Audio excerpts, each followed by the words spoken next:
Quoi bas sur les chevaliers du net? Cela veut dire bienvenue sur les chevaliers du net. Je suis Parala Snap, formateur, programmeur et créateur du groupe Les Chevaliers. Dans cette partie, nous allons poursuivre cette vidéo de formation en Windows qui consiste à créer un logiciel de gestion d'école.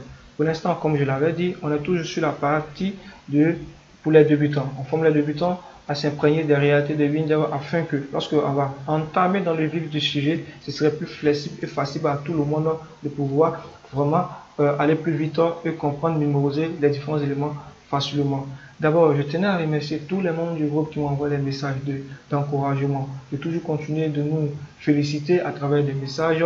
Vraiment, c'est très intéressant de votre part. Je vous remercie toujours pour l'encouragement.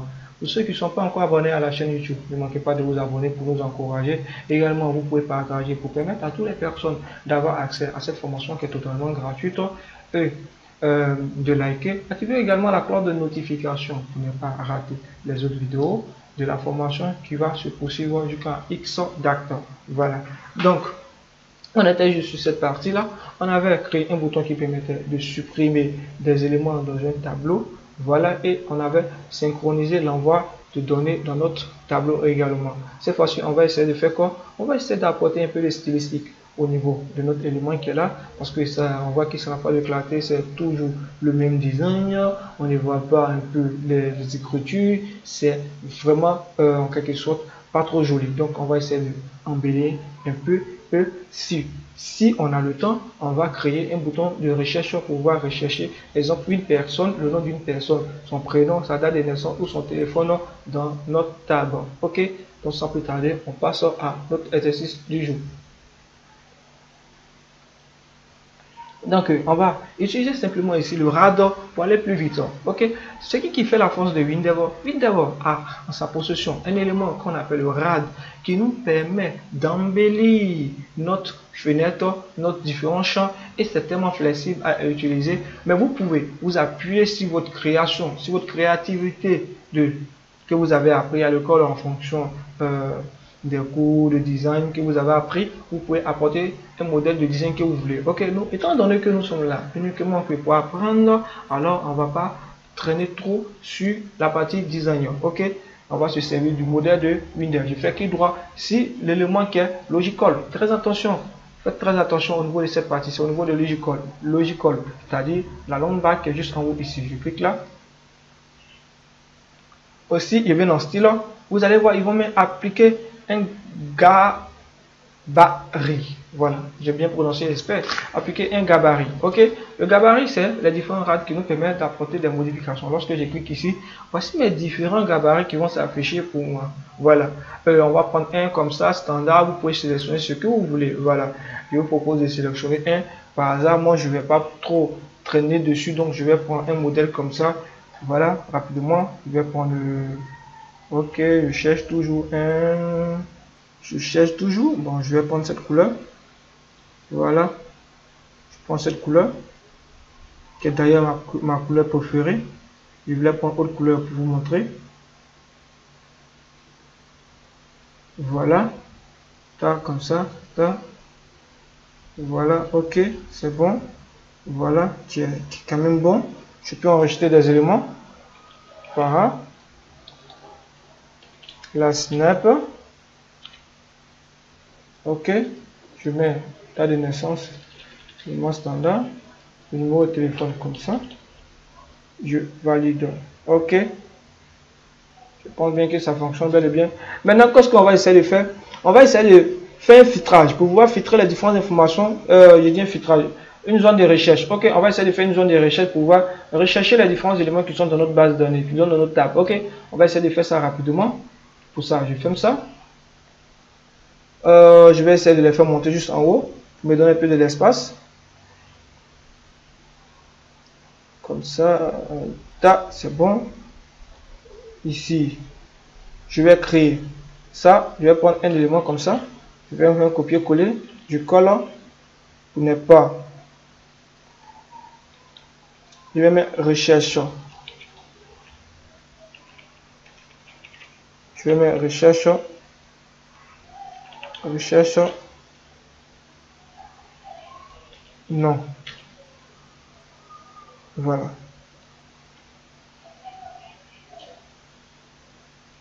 je mets simplement recherche nom. Ok. Ici, je vais essayer de d'apporter un design.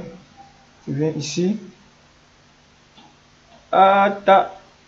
Ok, ici, lorsque vous finissez dessus, vous devez décocher ici. Faites très attention parce que lorsqu'on a fait un copier-coller, vous voyez, il est encore collé au niveau de l'élément qui est là, donc vous désélectionnez. Ok, donc j'ai désélectionné. Ici, je viens mettre un peu en gras. Voilà. Ici, aide. Je vais mettre dans, juste en bas, je vais mettre, bon, je laisse comme ça. Je vais mettre en italique. Voilà. Et ici, dans description, voilà, je laisse saisir recherche nom. Ok. Donc, je valide. On voit un peu la présentation. Lorsque je sélectionne, j'aimerais que je commence à faire un filtrage au niveau du nom. Ok. C'est-à-dire, lorsque je commence à sélectionner ici, il va faire un filtrage au niveau du nom. Ok. Voilà, il va faire un filtrage au niveau du nom. C'est tellement simple que ça n'est pas compliqué en tant que tel. Donc, on va essayer de effectuer ce filtrage-là au niveau du nom. Ok. Voilà.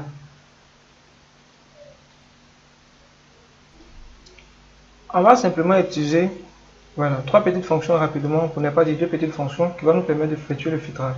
Donc, je viens ici, je fais clic droit, je viens dans code.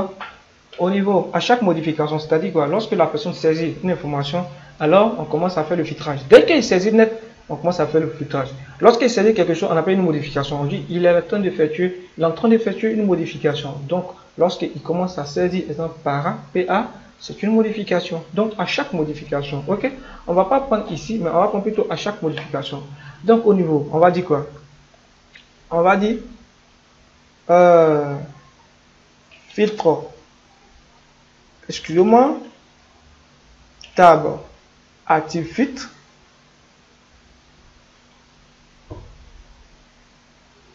Ok, excusez-moi, il y avait juste un problème avec mon clavier. Ça ne s'affichait pas, le B ne s'affichait pas. Donc c'est table active filtre. Ok, ici c'est une qui est très intéressant que ça. Windows va déjà tout préconstruire, il a déjà tout mis. Et il vous suffit de lire. Il vous demande le nom de votre table, point, avec le nom de la colonne où on veut effectuer notre filtrage. Le nom de notre table, c'est la table où se trouve notre élément, où on veut effectuer le filtrage. Ici, c'est table élève. Si vous vous rappelez très bien, c'est table, en écrivant même, ça va s'afficher, table élève. Voilà. Vous voyez ça, table élève. Avec un point, faites très attention, il y a une différence entre point et puis colonne. Point et puis virgule. Ici, c'est point, suivez le nom de votre colonne. Ici, en écrivant colonne, les différentes colonnes de votre table vont s'afficher. Il y a colonne, non. Ensuite, c'est une qui suit. C'est une virgule. Vous mettez filtre. Commence par ou bien fil contient. Mais plus souvent, moi, je mets filtre. Commence par ou bien fil contient. Tout est la même chose. Ok. Voilà. Fil commence par. Ok. Ensuite, virgule, vous mettez la valeur de votre filtrage. La valeur de votre filtrage, c'est l'élément qui est juste en haut de votre tête. Ok? Quand je parle en haut de votre tête, je vais dire juste là, c'est saisir, recherche non, saisir, recherche non, c'est l'élément qu'il faut mettre. Ok? C'est l'élément de la valeur du filtrage. C'est là-bas, il va partir regarder et il va effectuer le filtrage. Ok? Donc, je mets saisir, recherche non. Ok?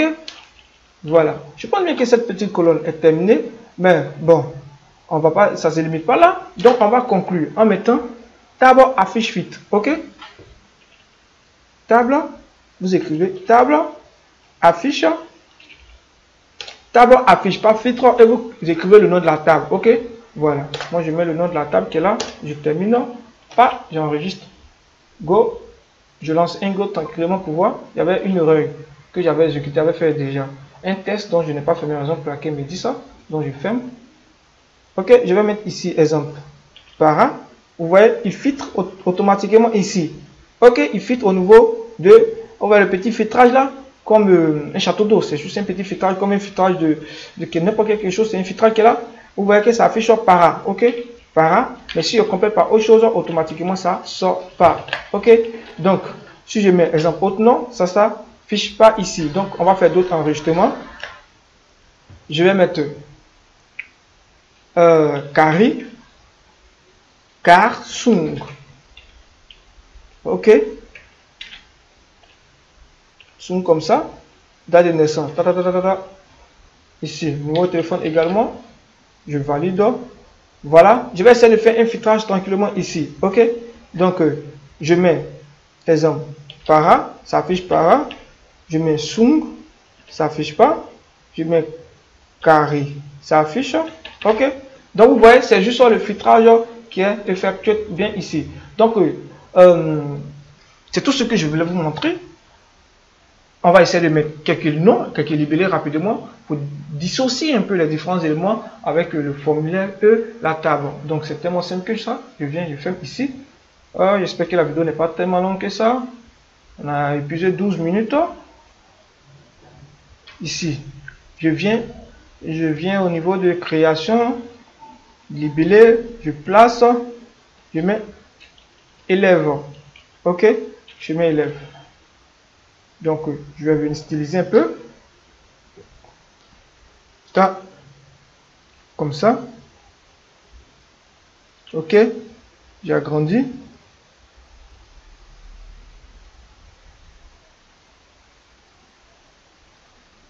Et je vais mettre un autre élément. Je vais mettre ici table. Table des élèves. Voilà, comme ça, tranquillement.